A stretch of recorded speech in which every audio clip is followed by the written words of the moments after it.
아침을 책임지는 직격 인터뷰. 여러분은 지금 KBS 1라디오 최경영의 최강시사와 함께하고 계십니다. 네, 초선 의원 가운데 처음으로 국민의힘 윤희숙 의원이 대선 출마를 선언했습니다. 경제학자 출신인 만큼 경제와 개혁이라는 키워드를 강조하고 있습니다. 덩달아서 14명이 치르게 될 범야권의 경선 열기도 뜨거워지고 있는데요. 국민의힘 윤희숙 의원 연결돼 있습니다. 안녕하세요. 네, 안녕하세요. 예, 태권도전 선언 처음이시고 초선 의원으로는 처음이시죠? 지금 국민의힘에서는, 그죠? 네, 예. 맞습니다. 예, 어떻게 나서게 되셨습니까? 저 다른 분들의 출마 선언하는 내용을 보면서 예. 저런 내용만으로는 국민들이 뭔가 희망을 갖기는 어렵겠다. 예. 제가 할 수 있는 얘기가 있겠다 싶었어요. 내공이 다른 분들이 좀 부족하다 이렇게 느끼신 건가요? 내공은 아니고요. 내용이죠. 내용이 네. 내용이 어떤 내용들이 어떤 후보의 어떤 내용들이 좀 부족하다고 느끼셨습니까? 저는 좀 공통적인 내용인데 예. 굉장히 비어있는 부분이 지금 우리 사회에서 젊은 사람들이 희망이 없고 기회가 없다고 느끼는 그 부분에 대해서 예. 거기에 사회의 역량을 어떻게 모아서 미래를 보여줄 것인가에 대한 내용이 공통적으로 없다고 느꼈어요. 그러면 그 해법 같은 거를 생각을 많이 해보셨단 이야기인데 어떤 해법이 지금 있습니까? 글쎄 저는 뭐 출마 선언문에서도 얘기했지만 예. 지금 우리가 가진 역량을 충분히 발휘해서 기회를 만들어내고 있다는 생각은 안 합니다. 그러니까 그 부분은 우리 사회의 그 경직성의 부분인데 예. 우리가 우리 안을 들여다보고 그런 경직성을 잘라내는 고통의 시간이 필요하다고 생각을 합니다.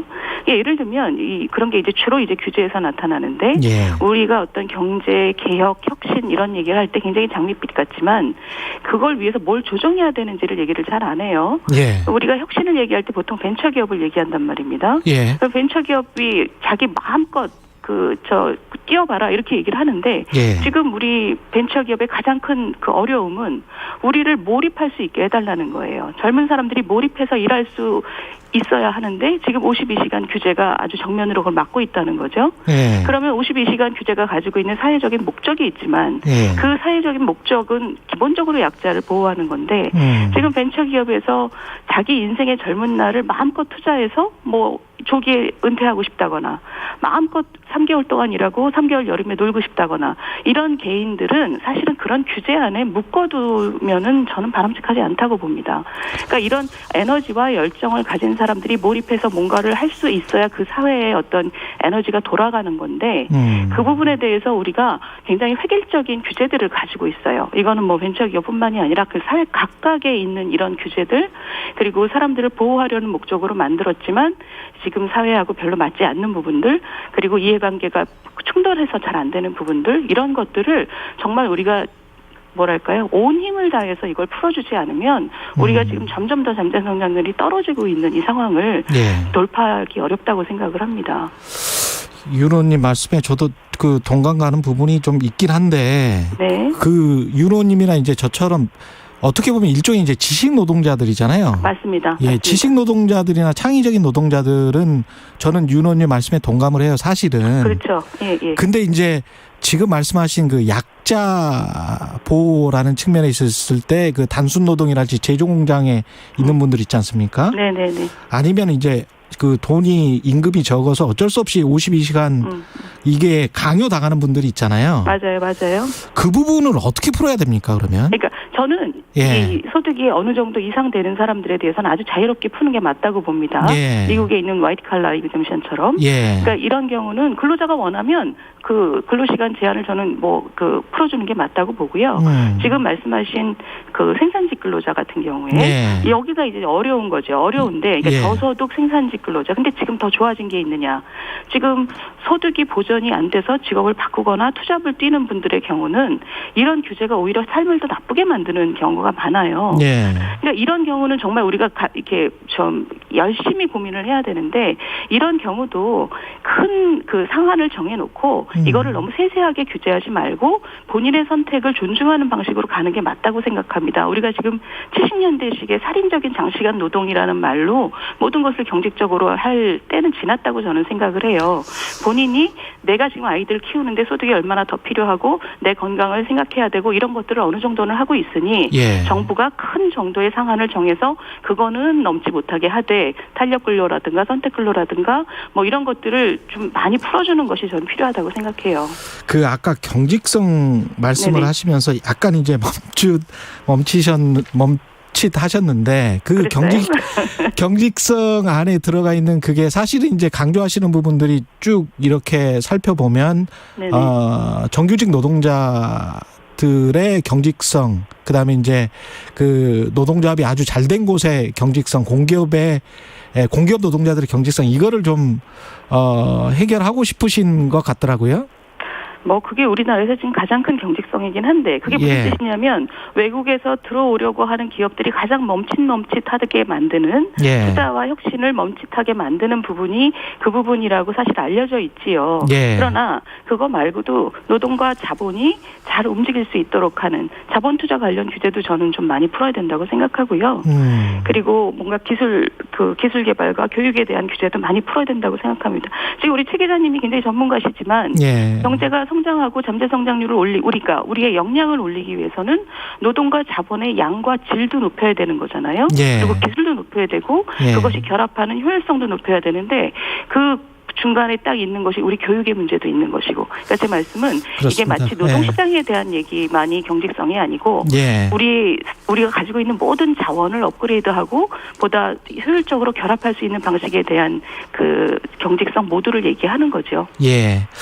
이준석 당대표가 이제 의원직을 두고 윤희숙 의원의 도전은 비빔밥에 꼭 필요한 고명이라고 본다, 이렇게 평했는데 비빔밥에 꼭 필요한 거는 고명이지만 핵심은 이제 고추장이랄지 뭐 이런 거 나물이죠, 나물. 나물, 갖가지 나물인데 이 고명은 사실은 없어도 되거든요. 없어도 맛있게 먹을 수가 있는데 이게 칭찬인지 뭔지 모르겠습니다. 제가 어떻게 보세요? 그래서 처음에 저도 들었을 때 이런 느낌이었는데 그 오래 생각해서 건설적이지 않은 생각은 하지 않는 게 좋아요. 저는 그냥 꼭 필요한 그 부분만 듣기로 했어요. 그러니까 정신승리죠. 그 김경률 회계사하고는 지금 대선 주자 검증 위한 압박 면접을 받으셨죠? 네네. 어떤 질문들이 나왔고 어떤 게 그 질문과 토론 과정에서 이게 좀 들어볼 만하고 다시 한번 생각해 보셨고 그랬습니까? 저 그런 부분이 좀 있었어요. 왜냐하면 이 김경률 회계사께서 워낙에 기업 지배구조에 관심이 많으셨잖아요. 많죠. 그래서 이분은 그 차등 의결권 문제를 제기를 하셨어요. 그래서 김경률 회계사의 입장은 저는 그 신뢰를 합니다. 그 순수성을. 1주의 1의결권이라는 게 경제민주화의 핵심이다.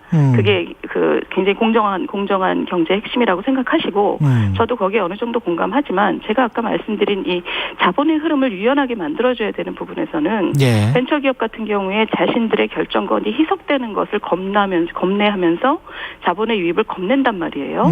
이런 경우에는 더한 투자가 이루어지기 어려운 상황이 지금 벌어져 있습니다. 이런 경우에 저는 1주 1의결권이라는 원칙을 지금 완화하는 것이 필요하다고 생각해요. 그래서 저는 사실 차등 의결권에 이 벤처기업에 대해서는 뭐 굉장히 찬성하는 입장입니다. 그래서 이게 제가 김경률 회계사랑 대화하면서 느낀 것은 그분도 비슷한 코멘트를 하셨는데 서로가 지금 생각하는 목표가 다 존중받을 만하다. 그런데 다르다. 그러면 이런 경우에는 좀 더 같이 얘기를 해보고 서로의 신뢰에 기반해서 좀 더 같이 얘기를 해보는 것이 굉장히 중요하다는 느낌을 저도 받았고 그분도 받았어요. 생각을 해볼 만한 포인트라고 저도 생각을 했습니다. 알겠습니다. 일자리 문제는 아까 좀 이야기를 해서 부동산 문제로 좀 넘어가 보면요. 임대차 3법이 통과될 때 많은 전문가들이 이제 충격을 예측했는데도 문재인 정부가 밀어붙였고 부동산 시장이 망가졌는데도 방향을 수정하지 않는다. 이런 건 탈레반이다. 이런 말씀을 하셨잖아요. 이걸 좀 설명을 좀 해 주십시오. 탈레반이라는 말은 원리주의자죠. 원리주의자. 그래서 이분들이 정치 권력을 가진 몇 년 동안 민생을 파탄시켰죠. 근데 저는 이 임대차법에 대해서 이제 고민을 많이 했는데 예. 지금 1년 지났지 않습니까? 1년 지나면서 전세 시장은 거의 씨가 말랐어요. 예. 그리고 이게 지금 월세 대란으로 옮겨가고 있습니다. 예. 그러면 이제 자가 보유를 하지 못한 수많은 국민들에게 고통을 줬어요. 작년에 뭐라 그랬냐면 작년 가을에 청와대 정책실장께서 나오셔서 내년 1월이면 다 해결된다. 그때까지는 수정 없다 이러셨단 말입니다. 예. 근데 지금 그로부터 더 6개월이 더 지났어요. 그러면 대선 후보들이 나와서 이 법을 어떻게 할 거냐, 되돌릴 거냐, 수정할 거냐 이걸 얘기하는 게 저는 매우 정상적이라고 생각합니다. 임대차 3법. 예. 그렇죠. 근데 예. 이분들이 지금 다 나오셔갖고 사과만 했지 방향의 수정을 전혀 얘기하지 않으세요. 이것은 결과에 대해서 책임을 지지 않겠다는 거거든요. 그러니까 정치인의 최고의 자질은 지금 상황을 자기가 바라는 대로가 아니라 있는 그대로 이해하고 자기가 초래한 결과에 대해서 책임을 지는 그런 자세가 저는 굉장히 중요하다고 생각합니다. 그런데 예. 우리는 우리 믿는 대로 할 거야. 결과는 나 몰라.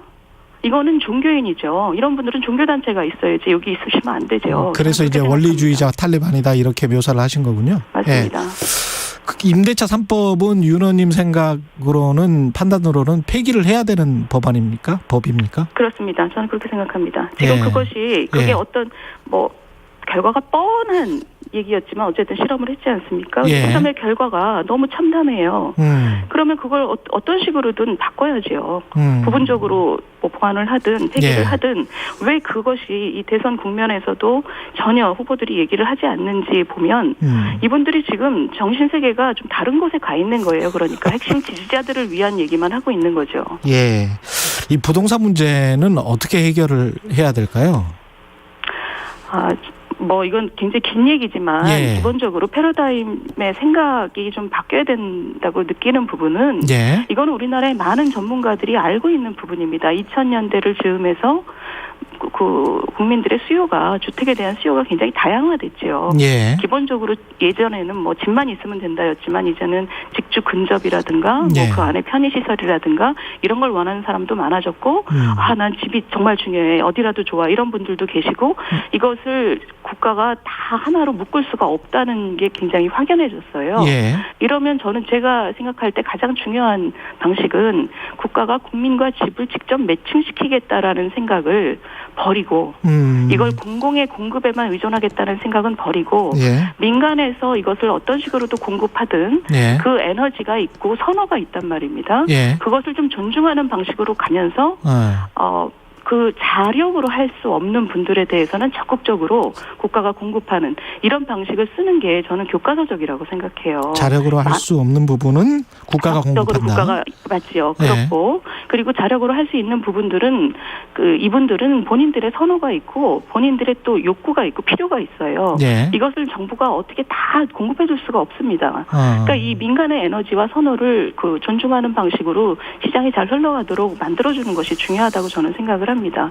그렇기 때문에 이것은 이게 참 해결되기가 어려운 것이 이 후보 민주당 경선을 쳐다보고 있으니 하여튼 모든 걸 공공이 다 해야 된다라고 지금 생각하고 계세요. 예. 이런 것에 대해서는 대통령 선거 과정에서 굉장히 차이를 분명히 해서 국민들의 선택을 받아야 되는 것이 아닌가 생각합니다.